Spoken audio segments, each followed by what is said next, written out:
Welcome back to another interesting tutorial about Android phone settings, and in today's video I will show you on how to enable fast charging on your Android phone. Let me show you how. The very first thing you want to do is to go ahead and open up your Phone Master on your Android phone. So go ahead and open up your Phone Master. Then having opened up your Phone Master right here, this is where all the necessary setting is taking place on your Android phone. What you need to do here is to scroll down right here and go ahead and make sure you go to battery optimization. So click on that. Then you are here. What you need to do right here is to go ahead and click on super charging right here. So click on it. If you have not enabled your super charging on your Android phone, this is where you need to turn it on.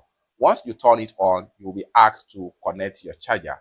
And with that, your phone will start charging faster and your battery is going to be boosted and performance of your Android phone battery is going to be increased. It's that simple. For more tutorial tips and tricks on how best to use your Android devices, consider to subscribe. Thank you so much for watching and I hope to see you in my next video. Bye for now.